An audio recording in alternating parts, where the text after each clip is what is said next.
ఒక రాజ్యాంగబద్ధమైనటువంటి వ్యవస్థకి మరో రాజ్యాంగబద్ధమైనటువంటి వ్యవస్థ హెచ్చరిక జారీ చేయడం అంటే రాజ్యాంగ విలువలే ప్రశ్నార్థకమవుతాయి. అంతేకాకుండా అది కొంతమేరకు అవమానకరంగా కూడా భావించాలి. తాజాగా తెలంగాణ శాసనసభ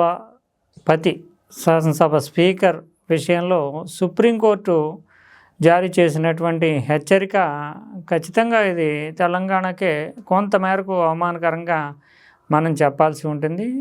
ప్రత్యేకించి ఎమ్మెల్యేల అనర్హత పిటిషన్లను విచారిస్తూ దాదాపు ఏడాదిన్నర కాలంగా ఈ తతంగం కొనసాగుతూ రావడము. సుప్రీంకోర్టు అయితే గతంలోనే కొంచెం సీరియస్ ధోరణిని వ్యక్తం చేసి 3 నెలల గడువు ఇచ్చి 3 నెలల్లో పరిష్కరించాలని కోరడం, ఆ గడువు లోపల ఏ రకమైనటువంటి ప్రక్రియ మొదలు కాకపోవడంతో మళ్ళీ 4 వారాల గడువు ఇవ్వడము, ఆ తర్వాత మళ్ళీ ఈ 2 వారాల గడువు ఇవ్వడము, ఇలాగా అనేక దఫాలుగా కొనసాగుతూ రావడంతో తాజాగా చూస్తే మరోసారి ఎంతకాలం తీసుకుంటారు అనర్హత పిటిషన్లకు సంబంధించి చర్యలు తీసుకోవడానికి, అది అర్హులా అనర్హులా అనే దానితో సంబంధం లేదు. ఎందుకంటే స్పీకర్ నిర్ణయం విచక్షణాధికారం, కాన్స్టిట్యూషన్ ప్రకారం చూస్తే స్పీకర్కి సంబంధించిన ఒక ప్రివిలేజ్గానే చెప్పాల్సి ఉంటుంది. అందువల్ల నిర్ణయం అనేది తీసుకోండి, తీసుకోవడానికి ఇంతకాలం ఎందుకు జాప్యం చేస్తారు, అనేక వాయిదాలు ఎందుకు వేస్తున్నారు అని సుప్రీంకోర్టు కొంత అసహనానికి గురైంది అంటూ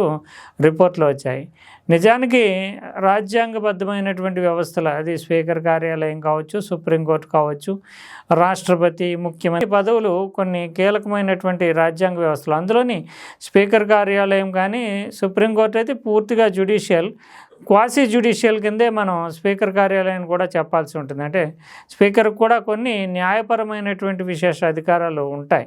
అటువంటి పరిస్థితుల్లో ఆయన నిర్ణయం తీసుకోలేదని మరో న్యాయ వ్యవస్థ దాన్ని మందలించడము లేదంటే తప్పుపట్టడం అనేటటువంటిది విలువల పరంగా చూస్తే కనుక ఇది ఎందుకు ఇలా జరుగుతుంది అని ప్రశ్నించుకోవాల్సినటువంటి సమయంగానే చెప్పాల్సి ఉంటుంది. ఇది అందరికీ తెలుసున్నటువంటి కేసే. 10 మంది ఎమ్మెల్యేలు బీఆర్ఎస్ నుంచి అధికార కాంగ్రెస్ పార్టీలో చేరిపోయారంటూ బీఆర్ఎస్ కంప్లైంట్ చేయడము, దాని మీద హైకోర్టులో కొంత పోరాటం చేయడం, హైకోర్టులో పోరాటం తర్వాత మళ్ళీ సుప్రీంకోర్టుకు వెళ్ళడము, సుప్రీంకోర్టు ఈ విషయాన్ని సీరియస్గా తీసుకుంటూ నిర్దిష్ట గడువులోగా పరిష్కరించాలి, లేకపోతే కనుక వాళ్ళ పదవీ కాలం అయిన తర్వాత పరిష్కరించిన ప్రయోజనం ఏంటి అనే ఉద్దేశంతో స్పీకర్కి గడువు విధించడం. అదే నిజానికి స్పీకర్కే నిర్ణీత కాల వ్యవధిలో మీరు చర్యలు తీసుకోవాల్సిందే అంటూ 3 నెలల కాలం పెట్టడం అనేదే సుప్రీంకోర్టు ఈ అంశాన్ని చాలా సీరియస్, అంటే తీవ్రంగా పరిగణిస్తోంది అనే దానికి ఒక నిదర్శనం. ఆ తర్వాత మాత్రమే తప్పనిసరి పరిస్థితుల్లో స్పీకర్ కార్యాలయం స్పందించడము, విచారణ ప్రక్రియను చేపట్టడము, అయినప్పటికీ సాగతీత ధోరణితో ఇప్పటి వరకు కొనసాగుతూ రావడం. 2 సందర్భాల్లో సుప్రీంకోర్టుకి అందించినటువంటి నివేదిక ప్రకారం చూస్తే మొదటిసారి సుప్రీంకోర్టు టైం అంటే 3 నెలల గడువు ఇచ్చినప్పుడు పూర్తి చేయలేకపోయినప్పుడు వరదలు, ఇతరత్ర కార్యక్రమాలు, ఎమ్మెల్యేలు నియోజకవర్గాల్లో పర్యటనలో ఉండడంతో విచారణకు హాజరు కాలేనటువంటి పరిస్థితి, స్పీకర్ విదేశీ పర్యటనలు, స్పీకర్ షెడ్యూలు, ఇవన్నిటి దృష్ట్యా తాము సకాలంలో స్పందించలేకపోయామంటూ ఒక సున్నితంగానే చెప్పారు. తర్వాత మళ్ళీ చూస్తే కనుక ఇప్పుడు మళ్ళీ తాజాగా మళ్ళీ రెండోసారి మళ్ళీ సుప్రీంకోర్టు ముందుకు వచ్చినప్పుడు అందరిది అంటే 7 పరిష్కరించాము, ఇంకో 3 మాత్రమే పరిష్కరించాల్సి ఉంది అంటూ వాయిదా వేయించుకోవడం. తాజాగా చూస్తే కనుక మళ్ళీ మరోసారి చాలా వేగవంతంగా ఈ కేసును పరిష్కరించడానికి తాము ప్రయత్నిస్తున్నాము అంటూ దానికి సంబంధించి మున్సిపల్ ఎన్నికలు, ఇతరత్ర అనేక కారణాలు చెబుతూ మరోసారి సుప్రీంకోర్టు విచారణను ఎదుర్కోవాల్సి రావడం అనేది జరిగింది. ఇప్పుడు చూస్తే కనుక క్లియర్ కట్ కేసుగానే ఉన్నాయి. అంటే రెండిట్లోని ఒకటైతే దానం నాగేందర్, ఇప్పుడు ఉన్నటువంటి 2 పిటిషన్లు మాత్రమే పెండింగ్లో ఉన్నాయి. ఆ 2 పిటిషన్లో దానం నాగేందర్ బీఆర్ఎస్ ఎమ్మెల్యేగా గెలిచి కాంగ్రెస్ టికెట్ పైన ఎంపీగా పోటీ చేశారు. అది రాజ్యాంగబద్ధంగా ఎన్నికల కమిషన్లోనే అఫిడవిట్ రూపంలో ఉంటుంది కనుక అది పెద్దగా దానికి సంబంధించి విచారణ ఆలోచించాల్సినంత పెద్దగా అంటే ఎన్ని చెప్పినప్పటికీ విచారించాల్సినటువంటి అవసరం లేదు.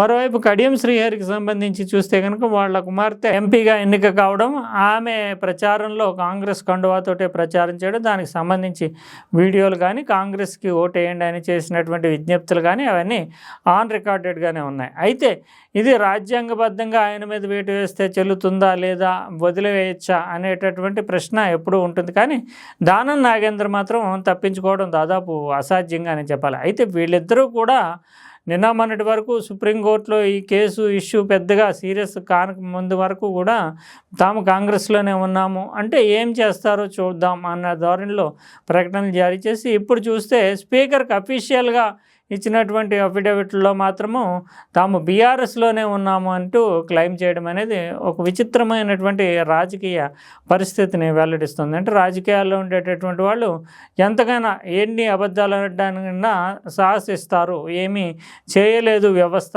అనేటటువంటి ఒక ధోరణి నెలకొంది అనేదానికి వీరిద్దరి కేసులు ఉదాహరణగా చెప్పాల్సి ఉంటుంది. మరోవైపు బీఆర్ఎస్ తోటి చెప్తూనే కాంగ్రెస్లో పనిచేస్తున్నటువంటి ఎమ్మెల్యేలు కూడా ఇంకా మేము బీఆర్ఎస్ లెజిస్లేచర్ విరాళాలు ఇస్తున్నాము 5,000 రూపాయలు చొప్పున అంటూ దానిని ఒక సాగుగా చెప్పుకుంటూ తాము అనర్హులం కాదు అనే వాదనని ముందుకు తీసుకురావడం, స్పీకర్ ఆ వాదనని అంగీకరించడం, తగిన సాక్ష్యాధారాలు లేవు అని చెప్పడం, ఇదంతా జరిగింది.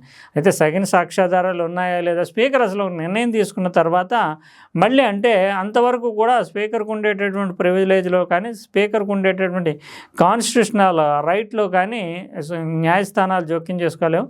స్పీకర్ నిర్ణయం తీసుకున్న తర్వాత మళ్ళీ తమ వద్దకి ఈ పిటిషనర్లు అంటే బీఆర్ఎస్ నాయకులు ఏదైతే ఆధారాన్ని సాక్ష్యాలను తీసుకొస్తారో వాటిని బేస్ చేసుకుంటూ న్యాయ సమీక్ష అంటే జ్యుడిషియల్ రివ్యూ చేసేటటువంటి పవర్ మాత్రం హైకోర్టుకి, సుప్రీంకోర్టుకి ఉంటుంది. ఇప్పుడు స్పీకర్ ఈ కేసును పరిష్కరిస్తే సుప్రీంకోర్టు పరిధిలోకి వెళుతుంది. అప్పుడు ఏం జరుగుతుందో ఎవరికి తెలియదు కనుక సాధ్యమైనంత వరకు ఈ గందరగోళాన్ని లేదా ప్రతిష్టంభనని కొనసాగించాలి అనే ఉద్దేశంతో కాంగ్రెస్ పార్టీ కావచ్చు, కాంగ్రెస్ ప్రభుత్వం కావచ్చు పరోక్షంగా స్పీకర్ని నియంత్రిస్తున్నారు అనే వాదనలు రాజకీయాల్లో వినవస్తున్నాయి. ఏదేమైనప్పటికీ కూడా స్పీకర్ కార్యాలయము రాజ్యాంగ హోదా కాబట్టి ఆ గౌరవాన్ని కాపాడడానికైనా మరోసారి సుప్రీంకోర్టు ముందుకి ఈ ఇష్యూ వచ్చి అంటే అక్షంతలు వేయడము, విమర్శలు చేయడము, మందలించడము, అసహనం వ్యక్తం చేయడం లాంటి పదాలు సుప్రీంకోర్టు నుంచి రావడం అంటే ఖచ్చితంగా అది అవమానకరమైంది. ఒక కాన్స్టిట్యూషన్ హోదాలో ఉన్నటువంటి స్పీకర్కి అవమానకరంగానే ఉంటుంది. కాబట్టి ఖచ్చితంగా ఎప్పటికైనా చర్యలు తీసుకుని న్యాయ ప్రక్రియ పరిధిలోకి వెళ్ళేలా చూడాల్సినటువంటి బాధ్యత స్పీకర్ పైన ఉందనే చెప్పాలి.